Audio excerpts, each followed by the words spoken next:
نحمده ونصلي على رسوله الكريم اما بعد فاعوذ بالله من الشيطان الرجيم بسم الله الرحمن الرحيم رب اشرح لي صدري ويسر لي امري واحلل عقدة من لساني يفقهوا قولي۔ ہماری آج کی گفتگو کا موضوع ہے روزے سے رخصت کس کے لیے۔ ہم سب جانتے ہیں کہ روزہ ایک فرض عبادت ہے۔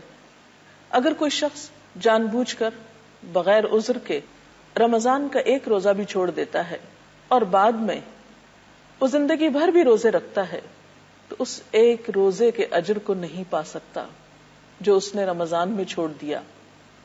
اس قدر اجر و ثواب کے باوجود اللہ سبحانہ وتعالی نے کچھ ایسی حالتوں میں روزہ چھوڑنے کی اجازت بھی دی جن میں روزہ رکھنا انسان پر بہت بھاری ہو سکتا ہے، بہت دشوار ہو سکتا ہے۔ ہمارے دین کا حسن ہی یہی ہے کہ وہ دین فطرت ہے، اس میں کسی بھی انسان پر ناروا بوجھ نہیں ڈالا گیا۔ قرآن پاک میں اللہ تعالیٰ فرماتے ہیں لا یکلف اللہ نفسا الا وسعها، اللہ تعالیٰ کسی نفس پر اس کی وسعت سے بڑھ کر بوجھ نہیں ڈالتا، اس کو تکلیف نہیں دیتا۔ قرآن پاک میں جہاں روزے کی فرضیت کا اعلان کیا گیا وہاں اس کے ساتھ ہی کچھ ایسی حالتوں کا بھی ذکر کر دیا گیا جن میں روزہ چھوڑنے کی اجازت ہے یا روزے سے رخصت دی گئی ہے۔ ارشاد باری تعالی ہے فمن شہد منکم الشہر فلیصم ومن کان مریضا او علی سفر فعدۃ من ایام اخر یرید اللہ بکم اليسر ولا یرید بکم العسر ولتکملوا العدۃ وَلِتُكَبِّرُوا اللَّهَ عَلَى مَا هَدَاكُمْ وَلَعَلَّكُمْ تَشْكُرُونَ۔ جو شخص اس مہینے کو پائے یعنی رمضان کے، اس کو لازم ہے کہ اس پورے مہینے کے روزے رکھے، اور جو کوئی مریض ہو یا سفر پر ہو تو وہ دوسرے دنوں میں روزوں کی تعداد پوری کرے۔ اللہ تعالیٰ تمہارے ساتھ نرمی کرنا چاہتا ہے، سختی کرنا نہیں چاہتا، اس لیے یہ طریقہ تمہیں بتایا جا رہا ہے کہ تم روزوں کی تعداد پوری کر سکو، اور جس ہدایت سے اللہ نے تمہیں سرفراز کیا ہے اس پر اللہ کی بڑائی کا اظہار اور اعتراف کرو اور شکر گزار بنو۔ گویا یہ اللہ تعالیٰ کی طرف سے ایک نعمت ہے کہ روزہ رکھ کر اس نے ہمیں اجر کمانے کا موقع دیا، اور پھر مشکل وقت میں روزہ چھوڑ کر بعد میں پورا کرنے کی سہولت فراہم کی۔ یہ سب نعمتیں دراصل اس کا احسان ہے ہم پر، اور ویسے بھی اگر ہم دیکھیں تو ہمارا دین دین فطرت ہے۔ اس میں جو بھی احکامات دیے گئے ہیں وہ انسان کی وسعت کے مطابق ہیں، جیسا کہ اسی آیت میں فرمایا گیا یرید اللہ بکم اليسر، اللہ تمہارے لیے آسانی چاہتا ہے، ولا یرید بکم العسر، اور تمہارے لیے تنگی کا ارادہ نہیں رکھتا، یعنی روزے کا حکم دے کر وہ تمہیں پریشان نہیں کرتا اگر تم میں روزہ رکھنے کی وسعت یا سکت نہیں۔ اسی طرح ہم دیکھتے ہیں کہ نبی صلی اللہ علیہ وسلم نے فرمایا الدین یسر، دین آسانی ہے، اور آپ نے اپنے صحابہ سے بھی خطاب فرمایا کہ وہ لوگوں کے لیے آسانی پیدا کیا کریں، یسروا ولا تعسروا وبشروا ولا تنفروا، کہ لوگوں کو دین کے احکامات بتانے میں آسانی پیدا کیا کرو اور تنگی پیدا نہ کیا کرو، خوشخبری دیا کرو اور بھگایا مت کرو یا نفرت نہ دلایا کرو۔ اسی طرح ہم دیکھتے ہیں کہ قرآن پاک میں اللہ تعالیٰ فرماتے ہیں ما جعل علیکم فی الدین من حرج، کہ اس نے دین کے معاملے میں تم پر کوئی تنگی نہیں رکھی۔ گویا ہمارے دین میں جہاں پابندیاں ہیں، نظم و ضبط ہے، ڈسپلن ہے، وہاں مجبور، کمزور، بیمار لوگوں کی رعایت بھی رکھی گئی ہے۔ تو اس آیت کی روشنی میں ہم دیکھتے ہیں کہ روزہ چھوڑنے کی رعایت خاص طور پر مسافر کے لیے ہے۔ اس سلسلے میں ایک حدیث بھی ہمارے سامنے ہے۔ حضرت عائشہ رضی اللہ تعالی عنہا سے روایت ہے کہ حمزہ بن عمرو اسلمی نے نبی اکرم صلی اللہ علیہ وسلم سے پوچھا کیا میں سفر میں روزہ رکھوں، اور وہ کثرت سے روزہ رکھنے والے تھے، تو آپ صلی اللہ علیہ وسلم نے فرمایا اگر چاہے تو رکھ، چاہے تو نہ رکھ۔ گویا اس معاملے میں چوائس دے دی گئی کہ جو شخص استطاعت رکھتا ہو وہ روزہ رکھ بھی سکتا ہے، اور جو چھوڑنا چاہتا ہو وہ چھوڑ بھی سکتا ہے۔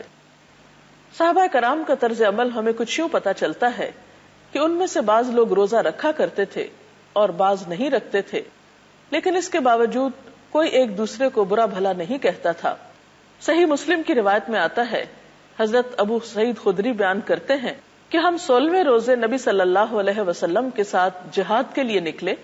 ہم میں سے بعض لوگوں نے روزہ رکھا اور بعض لوگوں نے چھوڑ دیا۔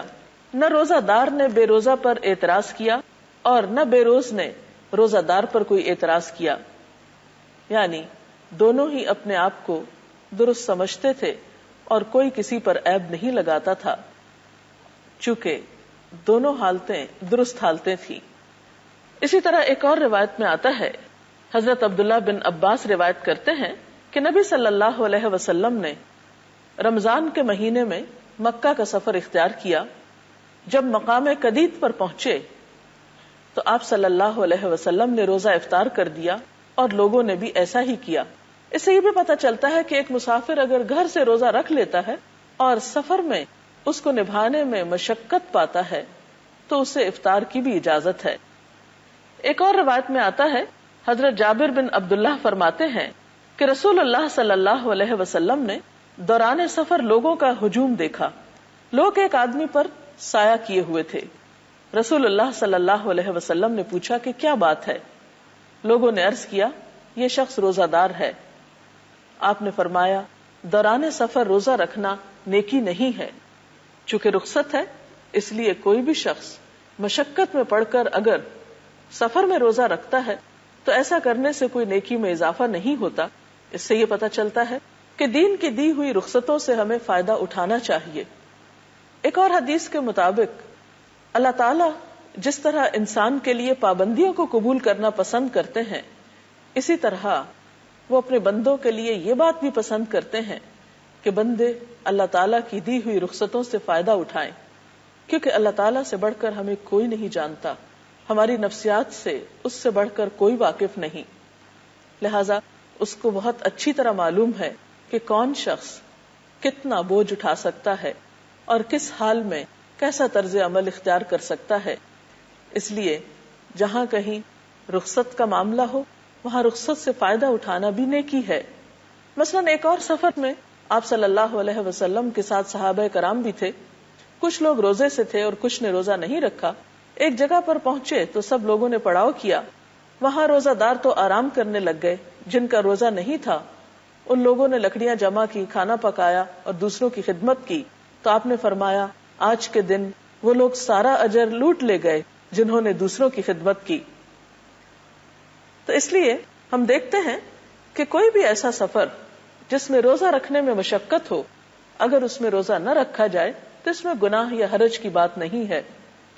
قرآن پاک کی اس آیت کی روح سے مسافر کے علاوہ بیمار کو بھی روزہ نہ رکھنے کی رخصت دی گئی ہے۔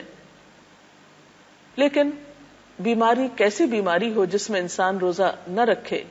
یقیناً وہ بیماری جس میں روزہ رکھنے پر بیماری میں اضافے کا اندیشہ ہو یا جان جانے کا خطرہ ہو۔ اس کے علاوہ ایسے بوڑھے لوگ جو بظاہر کسی بیماری کا شکار نہیں لیکن بڑھاپا بذات خود ان کے لیے ایک بیماری اور کمزوری کی حیثیت رکھتا ہے، ان کے لیے بھی روزہ نہ رکھنے کی رخصت ہے۔ حضرت ابن عباس سے روایت ہے کہ بوڑھے آدمی کو روزہ نہ رکھنے کی رخصت دی گئی ہے، لیکن وہ ہر روزے کے بدلے ایک مسکین کو کھانا کھلا دے اور اس پر کوئی قضا نہیں ہے۔ اور بیمار شخص اگر صحت یاب ہو جائے تو عام دنوں میں وہ اپنے روزوں کی قضا رکھ سکتا ہے، یعنی گنتی مکمل کرنا ہوگی، جیسا کہ اس آیت سے بھی پتہ چلتا ہے۔ اسی طرح کچھ حالتیں ایسی ہیں جو براہ راست بیماری کے زمرے میں تو نہیں آتی لیکن بیماری سے قریب تر ہیں۔ مثلا حاملہ عورت یا دودھ پلانے والی عورت، ان کو بھی روزہ چھوڑنے کی اجازت دی گئی ہے۔ حدیث میں آتا ہے، حضرت انس بن مالک سے روایت ہے، نبی صلی اللہ علیہ وسلم نے فرمایا، اللہ تعالیٰ نے مسافر کو روزہ مؤخر کرنے اور نصف نماز کی رخصت دی ہے، جبکہ حاملہ اور دودھ پلانے والی عورت کو روزہ مؤخر کرنے کی رخصت دی ہے۔ یعنی ایسی خواتین بھی اس حالت میں روزہ نہ رکھیں لیکن بعد میں وہ اپنے روزوں کی قضا دیں. اسی طرح حائضہ عورت، اسے بھی ان ایام میں روزہ نہیں رکھنا چاہیے، ہاں بعد میں وہ بھی اپنے روزوں کی قضا دے گی. تو یہ چند ایک صورتیں ایسی تھیں جس میں ہم دیکھتے ہیں کہ اللہ تعالیٰ نے اس فرض کی ادائیگی میں لوگوں کو رخصت دی ہے. نمبر 1 مسافر، نمبر 2 بیمار، نمبر 3 بوڑھے لوگ، نمبر 4 حائضہ، حاملہ اور دودھ پلانے والی عورت. اگر اس سلسلے میں آپ کے ذہن میں کوئی سوال ہو تو آپ کر سکتے ہیں. میڈم یہ سوال ہے کہ اگر کسی شخص کی بیماری دائمی ہو اور وہ قضا بھی نہ رکھ سکتا ہو تو پھر وہ کیا کرے؟ بات یہ ہے کہ اگر کوئی شخص کسی ایسی بیماری میں گھر گیا ہے جس سے اسے کبھی بھی صحت کی توقع نہیں، تو اسے چاہیے کہ وہ رمضان میں ہی اپنے روزوں کا فدیہ ادا کر دے. اور ایک روزے کا فدیہ ایک مسکین کا کھانا ہے. تو اس طرح اگر وہ رمضان کے بعد روزوں کی قضا نہیں بھی رکھتا تو انشاءاللہ اس کا کفارہ ہو جائے گا. اجازت چاہتے ہیں. اللہ حافظ.